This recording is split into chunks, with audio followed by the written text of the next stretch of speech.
Olá, sejam todos muito bem-vindos ao Terra Viva Entrevista, um programa que traz uma abordagem diferente, que promove uma segunda opinião sobre os fatos que estão inseridos no universo agropecuário dentro e fora da porteira. É isso mesmo, Flá. Hoje vamos falar sobre o agro paulista, as oportunidades e desafios de um estado fundamental para a força motriz do país, que é o setor agropecuário. Por isso, a gente recebe hoje aqui no nosso estúdio do canal Terra Viva, Guilherme Piai, secretário de Agricultura do Estado de São Paulo. Secretário, seja sempre muito bem-vindo aqui ao nosso Terra Viva. É um prazer recebê-lo aqui no estúdio. Bem-vindo.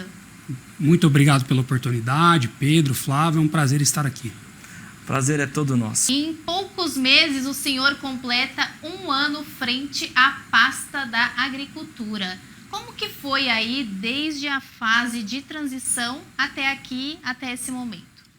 Foi fantástico, é um prazer para mim ser o secretário de Agricultura mais novo da história de São Paulo. Eu comecei no ITESP, que é o Instituto de Terras do Estado de São Paulo. Era um órgão desafiador e nós conseguimos fazer a maior regularização fundiária e entrega de títulos da história de São Paulo. Nós pacificamos o Pontal do Paranapanema, estamos entregando o título para todos os assentados do Estado de São Paulo. É a primeira vez. Até o final do mandato do governador, todos os assentados vão receber seus títulos registrados em cartório, à margem da matrícula, com endereço rural digital, memorial descritivo, e eles não pagam ITBI, não pagam registro. É um verdadeiro legado que o governador está deixando, entregando o título para os médios produtores, para os grandes produtores. Essa segurança jurídica é o que faltava para o Pontal do Paranapanema e para o Vale do Ribeira prosperarem, suas regiões mais pobres do estado, porque sofriam de insegurança jurídica. Se você não consegue falar em emprego, prosperidade e renda, se tiver insegurança jurídica. E aí depois surgiu a oportunidade de eu virar secretário executivo da Agricultura. Isso foi em setembro do ano passado. Foi uma experiência muito válida e depois de 30 dias exatamente, o governador confiou em mim essa missão desse agro de São Paulo, que é um agro tecnificado, sustentável, exemplo para o Brasil e para o mundo, um agro que está quebrando recordes, recorde no PIB, recorde na balança comercial, recorde em geração de empregos. É o setor que está empurrando a economia de São Paulo para frente, é quem está puxando os números para cima e é um trabalho maravilhoso. Há um ano, vai completar, acho que dia 10 de outubro, sendo feliz cada dia, vencendo desafios, entregando resultados, que isso é o mais importante, caminhando ao lado da mulher e do homem do campo, ouvindo o setor com humildade e lançando políticas públicas assertivas. Sem dúvidas. Exatamente. E é importante também a gente destacar, né, Pedro, que você é o secretário mais novo, né, de Agricultura de São Paulo, que já teve na história. Mais novo, com muito entusiasmo, mas eu me cerco de pessoas melhores do que eu. Acho que essa é a qualidade de um gestor. Eu tenho um time técnico muito preparado, pessoas experientes, uma vasta vivência no agronegócio. E isso tem me agregado muito. Quando você junta a força de vontade e o brilho no olhar da juventude com a experiência, é um casamento perfeito para a gente ter uma bela gestão. Com certeza. Olha, um fato importante, secretário, né, que junta tudo isso que o senhor falou, é que recentemente o senhor fez uma declaração sobre o pré-sal paulista, nosso pré-sal caipira, investimentos, mudanças no licenciamento de usinas de etanol.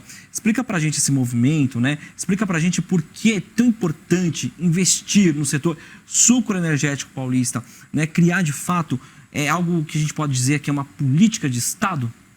Política de Estado. São Paulo tem tudo para liderar o processo de transição energética no mundo. A gente tem realmente esse pré-sal caipira, que é uma joia rara, que é o setor da cana, o setor sucroenergético. De 10 milhões de hectares no Brasil, mais de 5 milhões estão em São Paulo, é mais 50% do setor. Nós temos aproximadamente 170 usinas registradas no mapa e 70 delas estão perto, numa distância de no máximo 20 quilômetros de gasodutos já existentes. Então, o potencial que a gente tem de produção de combustíveis renováveis, que é o que o mundo está olhando hoje, é muito grande. Quando a gente fala no setor sucroenergético, A gente fala no etanol de primeira geração, no etanol de segunda geração.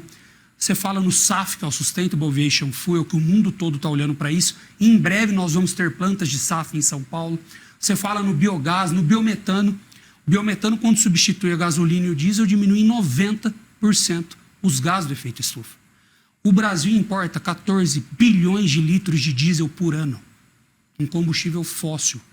E a gente tem esse potencial gigantesco aqui em São Paulo. Se todas as usinas do Brasil produzissem biometano, com 10% da produção, a gente substituiria o diesel no Brasil. Então, o potencial que a gente tem aqui é muito grande. E essa força, esse envolvimento que o governador está tendo em licenciamento, que é o que a gente fez com a CETESB, um procedimento padronizado para aprovar rápido as plantas de biodigestores, que vão transformar a vinhaça, a torta em biogás, em biometano, faz toda a diferença. O projeto de lei que foi para a Assembleia, isentando o IPVA de caminhões e ônibus movidos a hidrogênio, biogás e biometano, faz diferença. Os híbridos, onde a segunda fonte é o etanol, faz diferença. Nada contra o elétrico, mas o mundo, na minha visão, vai apostar no híbrido com o etanol. Além de tudo, né, como eu disse, a gente não tem nada contra o carro elétrico, jamais. Mas o etanol, ele já se provou ao longo dessa década, dessas 2, 3 décadas que nós estamos falando aqui, sobre essa utilização. Nesse sentido, essas políticas públicas que estão sendo implementadas agora, o que é possível colher disso num curto prazo? São Paulo é uma das capitais do mundo que menos polui devido ao etanol. O potencial de crescimento é gigantesco. Hoje, nós temos 85% da frota brasileira é flex. Só 31% só abastecem com etanol. Quando a gente entender, quando o povo brasileiro realmente comprar essa ideia, que é um combustível fantástico, renovável, não poluente, e todo o setor de comunicação, a gente tem que ensinar isso nas escolas. A gente pode gerar frutos muito rápidos. O etanol hoje é gerador de grande parte da descarbonização quando a gente fala aqui no estado de São Paulo. Um dos estados que mais abastecem com etanol ainda é São Paulo, mas a gente pode melhorar muito. Então, esse procedimento padronizado, essas usinas que já estão perto de gasodutos já existentes, esse projeto de lei para incentivar a demanda. Hoje a gente já tem ônibus e caminhões movidos a biometano sendo produzidos. E em breve, tratores movidos a etanol. Então, o life cycle, quando a gente olha a cadeia da cana-de-açúcar, em breve o carbon print dela é negativo. Quando você tiver o trator a etanol e o caminhão e o ônibus movido a biometano, nosso etanol já é o mais limpo do mundo, disparado. Com essas inovações que a gente está tendo, vai ser mais limpo ainda. Perfeito. Sem dúvida. São Paulo aí mostrando o seu potencial na fonte aí de energias renováveis, né? Secretário, o estado de São Paulo enfrenta um inimigo antigo, né, que é o greening. Inclusive, estamos acompanhando uma diminuição na safra de laranja. Quais são as medidas que estão sendo adotadas para minimizar os prejuízos nos pomares? A queda da produção está relacionada ao greening, mas também à seca. A seca está muito forte, uma estiagem que o setor não esperava, fenômenos climáticos, El Niño, Laninha. E isso tem prejudicado toda a produção agrícola, não só do estado de São Paulo, mas do Brasil. O greening é um grande desafio, dizimou a laranja na Flórida. Lá investiram 2 bilhões de dólares e não conseguiram vencer essa guerra. Produziam 200 milhões de caixas, hoje não produzem nem 15 milhões. O setor é muito importante para São Paulo, gera mais de 200 mil empregos, é relevante demais na balança comercial. De cada 10 copos de sucos tomados no mundo, 7 vêm de São Paulo. Então, nós somos o maior produtor hoje do mundo e a gente está trabalhando muito. Criamos um comitê de combate, fizemos uma resolução em conjunto com a CETESB para queima de pomares abandonados, estamos fiscalizando mudas irregulares, estamos trabalhando com pesquisa junto à FAPESP e à Fundecitrus. A gente vai fazer o maior centro de pesquisa de citricultura do mundo. Então, tudo que a gente pode fazer, a gente tem feito para realmente combater, trabalhando com pesquisa, envolvendo a equipe da Defesa, da CAT. Lançamos uma linha pelo FEAP, que é o Fundo de Expansão do Agronegócio Paulista, para pequenos produtores começarem a vida novamente, aqueles que tiveram seus pomares infectados, para eles conseguirem crédito para começar uma nova cultura, com juros subsidiado, com anos de carência para pagar. Então a gente está muito ligado, o governador entende o tamanho do desafio e a gente não vai perder essa guerra. São Paulo não pode perder esse setor, que também é uma joia rara para o estado de São Paulo. Com certeza, o nosso setor ele é muito importante. E, secretário, né, falando sobre isso, sobre a questão climática, eu gostaria de entrar aqui que é a grande preocupação. A gente viu há pouco isso no Rio Grande do Sul, né, que teve 3 safras com uma estiagem severa. Estamos vivendo isso agora na região norte, também centro-oeste. E aqui em São Paulo, novamente, a gente vê que o clima, de fato, está ditando a regra do jogo. Como é que o setor agropecuário paulista está se preparando para isso, dentro daquilo que nós conhecemos que é uma medida sustentável, que é não só a reservação de água, mas também o programa de irrigação? Perfeito. São Paulo precisa expandir a área irrigada. A gente já tem o melhor valor bruto de produção por hectare do Brasil. É o estado que tem a maior diversificação de culturas do Brasil. Isso é bom. Se a gente fosse 100% dependente de grãos, por exemplo, numa seca como essa, a gente teria sofrido um afetamento muito maior. A gente pode falar que o setor sucroenergético, a cana, é mais resistente à seca, mandioca, também algumas culturas conseguem lidar melhor com a estiagem, mas a água é essencial. Água em equilíbrio. A gente está tendo períodos de seca mais alongados e quando a chuva está vindo de forma muito concentrada. Aí a importância de ter uma política de armazenamento de água, para armazenar essa água quando ela vem em excesso para usar nos períodos de seca. A gente só tem 5,8% da área irrigada em São Paulo. E a gente tem uma média mundial de 20%. Então, olha o quanto nós estamos atrás da média mundial. E esses 20% do perímetro irrigado do mundo produz 40% dos alimentos do mundo. Irrigação é prosperidade, é segurança de produção. E as regiões que mais sofrem da seca em São Paulo, região oeste, região noroeste, são as que têm recursos hídricos abundantes. Rio Tietê, Peixe, Paraná, Guapeí, Paranapanema. Então, não faz sentido a gente não investir pesado em licenciamento e em crédito, que é o que a gente está fazendo com os nossos FIAGROS, nossos Blend and Finance. Vai ser o primeiro Blend and Finance estadual do Brasil. A Desenvolve está entrando nessa parceria e a gente vai financiar a irrigação. E soltamos um decreto, uma resolução conjunta e a gente quer melhorar a questão também de armazenamento de água. E estamos trabalhando muito firme também no seguro rural. São Paulo colocou 100 milhões de reais esse ano, é o maior valor já anunciado na história, o único estado do Brasil que faz subvenção estadual. O seguro rural deixou muito a desejar na última safra, estava previsto 1,50 bi na LOA, contingenciaram ainda mais de 400 milhões, é muito pouco. Estudos dizem que a nível nacional a gente precisaria ter no mínimo 3 bi para seguro rural, e São Paulo está fazendo a lição de casa. E a demanda na esteira está muito alta por causa do clima, por causa da estiagem. E isso está cada vez mais frequente. Em 1961 a gente tinha 8 dias de onda de calor. Em 2023 a gente teve 55 dias de onda de calor. Então a gente precisa trabalhar primeiro com técnicas modernas, rotação de cultura, integração lavoura, pecuária, floresta, matéria orgânica no solo para segurar água e temperatura, pesquisa em mudas e sementes cada vez mais resistentes à seca, expandir a área irrigada do estado e trabalhar com o seguro rural. Se a gente trabalhar nessas 4 frentes, a gente vai conseguir ficar menos dependente do clima. Muito ruim o produtor continuar comprando milhões de equipamentos e insumos, olhar para o céu e esperar chover. É difícil, é muito complicado mesmo. Com certeza. Secretário, a gente vai fazer um rápido intervalo, daqui a pouco a gente retoma o nosso bate-papo, trazendo aí esse trabalho de excelência que a Secretaria de Agricultura de São Paulo promove em prol do nosso agronegócio brasileiro. Terra Viva, 19 anos, cultivando o melhor do Brasil. A gente já volta. Já estamos de volta, intervalinho curto, Terra Viva Entrevista aqui na tela do canal Terra Viva.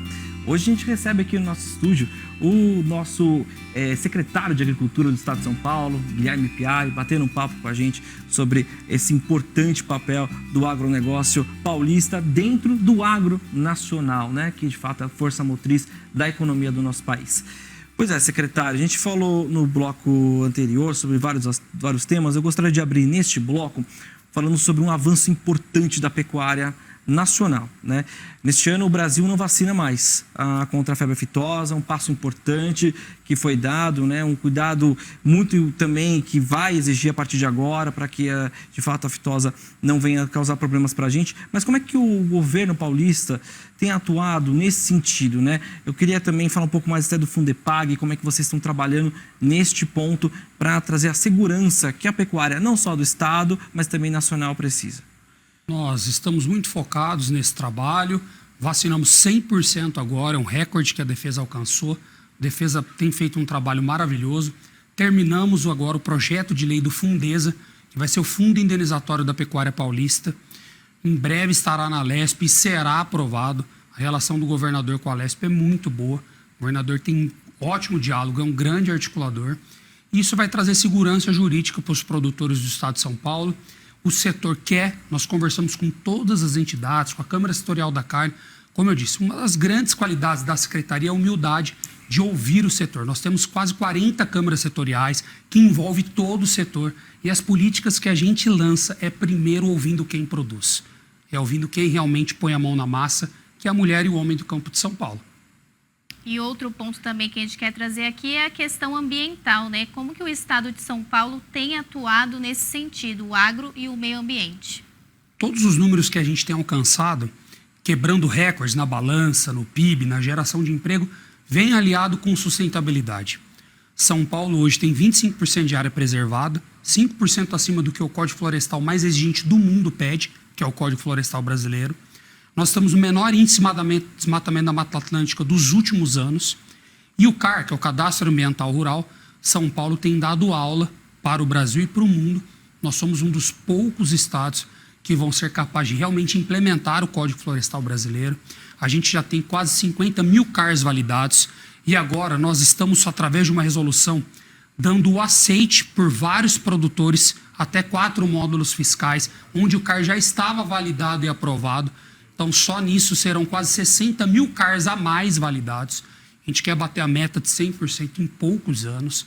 E a gente, mostrando isso em Brasília e para outros estados, inclusive outros países fazendo visitas internacionais para entender o que São Paulo está fazendo. Então, nós criamos a Coordenadoria de Transição Energética, estamos criando agora a Coordenadoria do CAR, do Cadastro Ambiental Rural, que isso é um trabalho a longo prazo, de 20, 30 anos, porque depois do CAR validado vem o MRA, vem o PRA, vem o PRADA, e São Paulo está muito bem. O CAR hoje na Secretaria de Agricultura faz toda a diferença. Nossa relação com os sindicatos rurais, com o Ministério Público, com os cartórios é maravilhosa e de extrema credibilidade. Perfeito. Secretário, no bloco anterior a gente falou muito sobre a questão da mudança climática, falamos sobre os trabalhos de irrigação, armazenamento de água, mas também algo interessante é o trabalho feito dentro dos centros de extensão, né? Levar isso do grande ao pequeno, né? Levar informação, levar pesquisa. Como é que tem sido esse diálogo junto com a CAT, junto com o IZ, com diversos institutos que são, na verdade, joias brasileiras, que estão dentro de São Paulo, nosso próprio Instituto Biológico. Como é que vocês estão trabalhando nesse sentido, da pesquisa, da inovação? Muito bem. A Secretaria tem um quadro de funcionários muito bom e a gente precisa valorizar esse quadro. O governador publicamente já falou que vai valorizar as carreiras da Secretaria, porque por trás desses números tem pessoas que carregam esse piano, que tocam a Secretaria. A gente tem aqui joias raras na pesquisa, o IAC fundado pelo nosso imperador Dom Pedro II. Hoje o que tem de pesquisa em cana, em café, no mundo, grande parte veio do IAC. E a extensão rural, a CAT, também é uma preciosidade da Secretaria. Nós temos casas da agricultura em quase todo o estado. A gente vai remodelar elas. Nós vamos reformular as casas da agricultura do estado de São Paulo. Vamos modernizar e estamos trazendo a ATER Digital, Assistência Técnica e Extensão Rural Digital. Hoje eu tenho 500 técnicos na CAT para quase 500 mil de produtores em São Paulo. É impossível suporte físico. Então, hoje, com inteligência artificial, com a internet, que a gente vai lançar um programa de conectividade rural também. Bacana. Com a internet, com ligação de vídeo, com aplicativos, a gente consegue resolver muitos problemas à distância. Então, esse programa que a gente está colocando aqui, nós vimos em outro estado, funciona muito bem e a gente quer trazer e se aproximar mais dos produtores através da ATER Digital.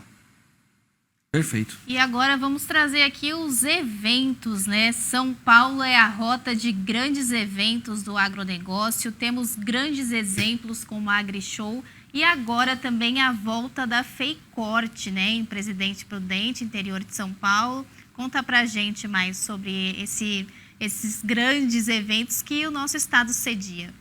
São Paulo é referência em sediação de eventos. A AgriShow esse ano foi maravilhosa. A feira faturou 3,8 bilhões de reais, movimentou a economia de Ribeirão, foram quase 600 milhões na economia local. Emprego, renda, prosperidade, inovação, treinamento, capacitação, networking. Então, são inúmeros benefícios. E a FEICORT, que estava parada há muitos anos, o setor da pecuária em São Paulo muito forte, somos um grande exportador de proteína, estava pedindo para voltar. E a gente viu essa oportunidade e escolhemos a região de Presidente Prudente, que é a que tem o maior rebanho hoje, é mais de 1,6 milhões de cabeças de gado. Prudente tem um aeroporto bom, com voos diários, está perto do Mato Grosso do Sul, perto do Paraná, e a pecuária começou na região de Prudente, no estado de São Paulo. Famílias tradicionais são referências para nós. E quando a gente lançou, foi um verdadeiro sucesso. O jantar de lançamento ficou gente para fora, os estandes já estão se esgotando. Vai vir gente do Brasil e do mundo, é a maior feira de pecuária da América Latina. Vai ter muita discussão sobre o custo de produção, como comercializar bem a carne, como travar o preço, qual é o manejo adequado, se a conta está fechando, que preço tem que pagar no bezerro. E vai ter muita palestra, muito treinamento, vai ter degustação de carnes, entidades expondo suas raças. Então vejo que vai ser um evento assim, marcante para São Paulo. Fico feliz em participar, de deixar novamente esse legado que estava adormecido de volta para o estado de São Paulo. Exatamente, estava adormecido, e a FEICORT está dentro da história do nosso Brasil, do nosso estado, e momento histórico também, né? Momento em que nós estamos no fim de uma vacinação contra a aftosa. E o que é mais histórico também, além de tudo isso, é ver numa retomada de uma pecuária, né, cada vez mais pujante, mas que passou por uma fase muito difícil, né, e que no ano que vem a gente vai conseguir brindar uma arroba que seja um pouco mais respirável para o nosso pecuarista que está precisando nesse sentido. Bom, vamos mudar um pouquinho o rumo da prosa, secretário, falar um pouco sobre tecnologia. A gente está falando sobre a AgriShow, veio essa questão também, né? Aqui na capital, né, seja nos negócios aqui, né, temos aí startups como a Faria Lima, que tem diversos pontos também. Temos a Exalc, né, aqui em São Paulo, chamada até mesmo de Vale do Silício brasileiro. Como é que o agro paulista enxerga nesse sentido, esse potencial de um estado que não só gera produção dentro da porteira, mas fora também traz esse tipo de solução, né? Uma solução inteligente e que acaba olhando assim com um olhar mais futurista, porque nós estamos falando de negócios utilizando inteligência artificial, usando tecnologia. Como é que é essa visão daqui para frente? Uma visão importantíssima. Falta incentivo governamental. Na Copa eu participei de um painel no governo americano que eles premiavam em 8 bilhões de dólares iniciativas inovadoras para o agronegócio em startups. Então, realmente, um incentivo muito grande. Aqui no Brasil, a gente precisa melhorar isso. 50% das agritechs do Brasil estão em São Paulo. A gente tem polos aqui tecnológicos gigantescos. Exalc, São Carlos, a Poli. E aí a gente está formando um corredor tecnológico em parceria com a Embrapa, expandindo a conectividade rural no estado, que vai aumentar a produção, agricultura de precisão, sensoramento e trazer dignidade para o campo. O produtor poder pagar um boleto pelo celular, o filho poder fazer um EAD, uma faculdade à distância. E a Apta Hub, que é uma também joia rara da Apta, que é um centro de pesquisa junto com a Agritex, com muita capilaridade, são 7 unidades, vai ser a maior capilaridade em pesquisa e Agritex aqui do estado de São Paulo. Nós já inauguramos 6 unidades, estamos indo para a 7ª e a gente quer incentivar cada vez mais iniciativas como essa que trazem soluções, lucratividade e margem para o nosso produtor. Hoje todos esses números do agro que a gente tem, que dá para melhorar muito com conectividade, com agricultura de precisão e sensoramento, tem um espaço para crescer muito grande. Produtores de máquinas internacionais relatam para nós que hoje aqui os produtores estão usando em média só de 30% a 40% do potencial do equipamento. Então o espaço para crescer ainda é gigantesco A gente tem milhões de hectares para recuperar em pastagem degradada, temos irrigação para expandir. Então a gente consegue dobrar a nossa produtividade sem derrubar uma árvore. Isso é um mercado maravilhoso. Quem vai alimentar o mundo e, ao mesmo tempo, cuidar da segurança alimentar, da transição energética e mitigar os efeitos das mudanças climáticas é o Brasil. Só a gente tem mão de obra, só a gente tem sucessão familiar, tem clima, tem solo e tem água para isso. A oportunidade vai cair no nosso colo. Só que a gente tem que estar preparado com inovação, tecnologia, conectividade, irrigação, treinamento, capacitação. E são esses pilares, segurança jurídica para produzir, são esses pilares que a Secretaria de São Paulo está antenada e aqui a gente não quer perder oportunidade nenhuma. Exatamente, secretário, né? Aquilo que o mundo procura, aqui só no estado de São Paulo a gente já está encontrando, que é a solução energética, uma segurança também alimentar e, além de tudo isso, trazer uma segurança social, né? Porque, parafraseando o Dr. Roberto Rodrigues, onde tem agro, onde tem alimento, tem paz. Perfeito. Exatamente isso que a gente, né, tem que cravar aqui, né, parafraseando o nosso mestre Roberto Rodrigues. Agora, só para a gente finalizar a nossa prosa, falar um pouco mais sobre a questão do turismo rural. Eu acho importante, nós temos a cachaça, por exemplo, que está dentro da cultura caipira, cultura brasileira. São Paulo tem verdadeiras produções. Como é que tem olhado isso também dentro do turismo rural como um todo? De uma forma muito vantajosa, a gente tem uma relação muito boa com a Secretaria de Turismo. Estamos desenhando um programa de turismo rural, estamos trabalhando na Rota do Vinho Paulista.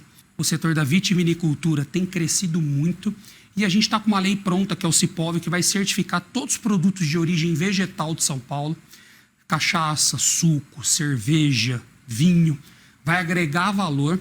E o agroturismo, São Paulo tem regiões maravilhosas que estão gerando prosperidade, renda, emprego. A Secretaria está muito antenada. É um desejo do governador. A Desenvolve São Paulo também vai oferecer crédito para esses empreendedores. Tem um projeto de lei que já foi aprovado no Congresso e no Senado, que vai permitir que o turismo rural seja uma atividade secundária do produtor, gerando também segurança jurídica, diminuindo burocracia. Então, São Paulo tem uma Suíça dentro de São Paulo, em Campos do Jordão. Tem um Vale do Ribeira também, que é maravilhoso, com um potencial gigantesco. Tem os assentamentos, que também tem muita coisa boa para ser mostrada. Então, realmente é um setor da economia que a gente quer atacar. Sensacional. Parabéns pelo seu trabalho, viu, secretário? Nosso estado realmente é cheio de riquezas, né? Infelizmente, nosso tempo acabou. Quero agradecer demais a sua participação aqui hoje no nosso Terra Viva Entrevista. E a gente segue aí de portas abertas para a secretaria e para o senhor, para todas as novidades aí. Muito obrigado pela entrevista. Foi um prazer estar aqui e as portas da secretaria estão escancaradas para vocês. Beleza, secretário, obrigado por ter aberto aqui também. Vamos sempre juntos caminhar para o nosso agro, seguir trazendo bons resultados e sempre, né, com esse otimismo que é o que a gente precisa. Obrigado mais uma vez. Bom, lembrando que você pode rever todo o nosso conteúdo nas plataformas digitais do Terra Viva, inclusive com uma playlist muito especial, viu, Flá? Lá no nosso YouTube, e essa entrevista você pode ver e tantos outros detalhes do nosso agronegócio, não só aqui no Terra Viva Entrevista, mas também outros programas daqui do Terra Viva, que há 19 anos brinda todo o nosso agronegócio com boa informação. Então, todos um ótimo, produtivo dia e até a nossa próxima oportunidade. Até tchau, mais. tchau.